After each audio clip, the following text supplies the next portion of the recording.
काल लग्नाला गेलो तुम्ही नांदेडला गेल्या वर्षी इकडून पोरीला उचललं अशी पोरीनं हार फेकली ते नवरदेवाच्या गळ्यात पडाव की नाही दुसऱ्याच्याच गळ्यात पडलं ज्याच्या गळ्यात हार पडला ते म्हणा माझं सात लादी सोडला अवघड गोष्ट आपली संस्कृती आहे का आता थोडी वेळी नाही गेले आता तर या असो अवघड झाली नवरीनं फक्त हातात हार घेऊन उभा टाकाय उशीर आहे हे नवरदेव तर काय करते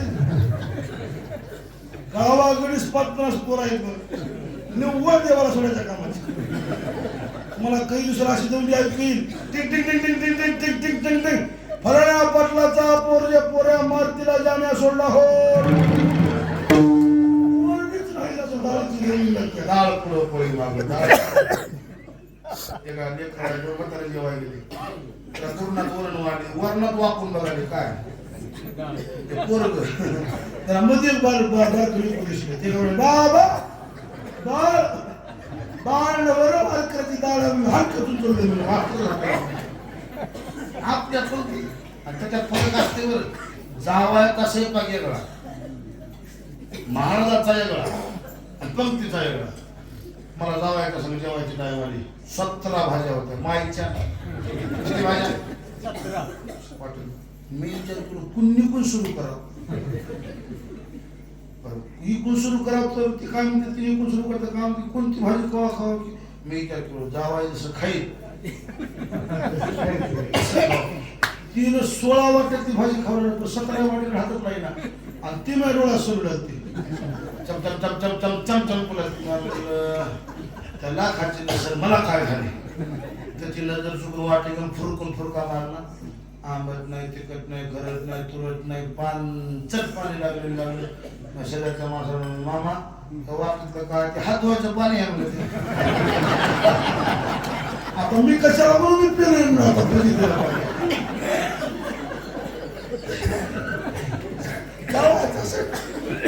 आता इथे रामाच्या लग्नाचा स्वयंपाक मला काय कमी आहे त्या स्वयंपाकाला वराड वाट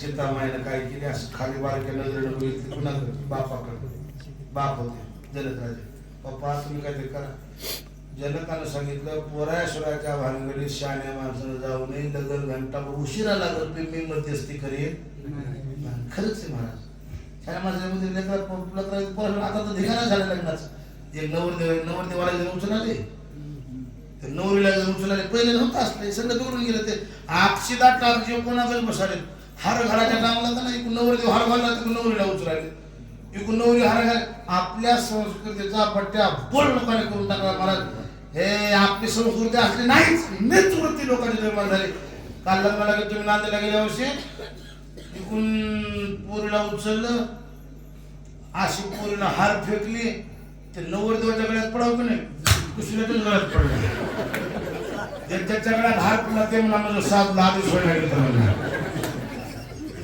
अवघड गोष्ट आपली संस्कृती आहे का आता थोडी वेळी नाही गेले आता तर या असो अवघड झाली नवरीनं फक्त हातात हार घेऊन उभा टाकाय उशीर आहे हे नवरदेव तर काय करते गावाकडे 50 पोर आहेत निव्वळ देवाला सोडायच्या कामाची मला काही दुसरं अशी देऊन ऐकतील टिक टिक टिक टिक टिक टिक टिक टिक टिक टिक फलाण्या पाटलाचा पोरच्या पोऱ्या मारतीला जाण्या सोडला हो नाही जात हो पुरीचे बाप पोराच्या घरचे उमरे शिजत होते आणि पोरीचे बाप म्हणत होते आमच्या लेकराला 15 घ्या आपल्या लेकराला पोरीचे बाप म्हणत होते आमच्या पोरीला 15 घ्या आता पोराचे बाप म्हणाले आमच्या पोराला आवडते घ्या खोट नाही होईल आता आम्ही कोण नाही घरी जाऊ चहा प्याला ते तू बाप मला नाही आपलं पोर काय तुम्ही लय जागे फिरता कुठे लागतो मी काय शिकले बिल झाले काय करावं तुम्हाला गोष्ट सांगतो ऐका पुरी नाहीत असं नाही पुरी नाहीत असं नाही पुरीच्या लायक पोरं नाही. वा म्हणजे एकच झालं पहिलं पोरं नापास करते पुरीला, ही पोरगी मला पास नाही म्हणायची. आता पुरी नापास करायला कुणाला? म्हणजे जितकं पुरीचं शिक्षण झाले त्या पुरीच्या शिक्षणाच्या पात्रतेचं पोरग मिळायला गेले. कारण पोरं पुड्या खाऊन सुपाऱ्या खाऊन हे मोबाईल मधून येडे झाले. मार्क कुठल्या शाळेच्या टक्केवारी काढा तुम्ही आता करायला, कोणत्या शाळेच्या टक्केवारी काढा, मुलीचाच नंबर पहिला. मुली नाहीत असं नाही, मुलीच्या योग्यतेची मुलं नाही. आता इथून पुढे एकर वर कमी राहू द्या, पोरग माळ करी बघूनच पोरगी द्या, तरच पोरगी सुखाने जगत. 35 एकराच्याला मी दिला रोज दारू पण 2 टन जर पोरीला मारून आलं 5 वर्षात 35 एकराचं 5 एकरावर आणते. 5 एकरावरच राहू द्या, गंध लावून कपडाला माळ घालून देवदेव करणार राहू द्या. 5 एकराचं 6 एकर करते, पण 5चं 4 एकर. संस्कार बघून लेकर द्या, लेकराचा घात करू नका. आता सध्या काळमानीत का बिघडलाय महाराज, कुणाचाच मिळ कुणाला नाही. म्हणजे सोयरीकी करणारी कुठे दर्या खावा लाजा वाटले जीवाला सत्य करून आपण काय बोला. पुरीच्या बापर कुठे जाऊन घ्यावं पोरगी ऐकून. आता व्हाले का नाही असतं? पुरीचे बाप काय म्हणायचं, आम्हाला किती देतोस. गोकन्या करी कथेचा विकरा आणि चांडाळ तो खरा याची नावे. पोरगी इकणारा बाप किती तरी देव पाण्यात टाकून उगाळून तरी गंज लावला. स्वतःची पोरगी विकणं साधी गोष्ट आहे. आता पोरीचे बाप काय म्हणत, पोरीच्या बापाला इतका दिमाग आला पंजावरच चढाली असं. तुझ्याकडे पोरगी आहे म्हणून बघ मग अक्कल काय बाबा, आणि हाय ते पोरगी आहे म्हणजे ऐकत नाही का. मग पोराला पोरगी पास आहे, लग्नाच्या खर्चात तुम्ही सारा होते. ते पोरग तिकून चोरून पैसे दिले कुणाला, सासऱ्याला म्हणाले हो का, कुणाला म्हणू नका, लागला घ्या आणि हो म्हणा.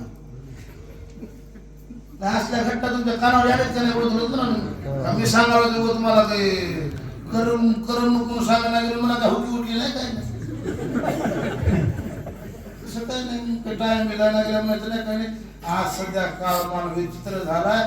नाथ महाराजांचं वाङ्मय खरं ठरवले. आता काय म्हणले, प्रत्येकवरी थोर झुंजाट वारा सुटेल, थोर थोर दादा पर्वत उडून जातील, 18 जाती एके ठिकाणी. हे सगळं भाग म्हणजे आहे भाग किती आता खरं भाग. शेताय सामल्या माय आता मालक तर खाली वाकणार, हात तर पोचणार, हार तर पुढे ना कसं करा. ते विश्वामित्र होते. महाराज तुम्ही काही बघा, महाराज म्हणले बाकीच्या ठिकाणी कुठेही जाऊ पण ब्रह्मचार्याने लग्नात जाऊ नये, संन्याशाने लग्नात जाऊ नये. महाराज लोकांचं काम नाही पडायचं. आता कसं काय, तिथे लक्ष्मणजी होते. ऐका बरं, लक्ष्मणजी जवळ गेले दादाला, दादा तट सोडून द्या खाली वाका की म्हणले. लक्ष्मण रामदास म्हणजे तू का गडबड करायला. लक्ष्मण म्हणजे थोरल्या भावाचं भिगी झालं घातल्याला लागत.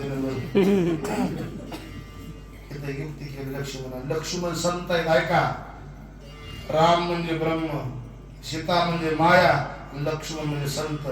मायेला ब्रह्माचे भेट घालून देण्याकरताना संत रूपी लक्ष्मणाला मध्यस्थी करावी लागली. रामाच्या जवळ गेले, लक्ष्मणाला पाय धरले. कुणाचे? रामाचे. लक्ष्मण उठून गेले, आपलं राम खाली वाकले, भुजाला धरलं. लक्ष्मणा लक्ष्मणला वहिनी मला धार पडला. लग्नाचा कार्यक्रम झाला, मला दृष्टांत संपला. सीतारूपी मायेला रामरूपी ब्रह्माची भेट घेण्याकरताना मध्यस्थी संताला करावी लागली. म्हणून संताने न प्राप्त नाही ऐसे वेद देती वाहिने साधते साधने विटते भवाची बंधने एका जनार्दने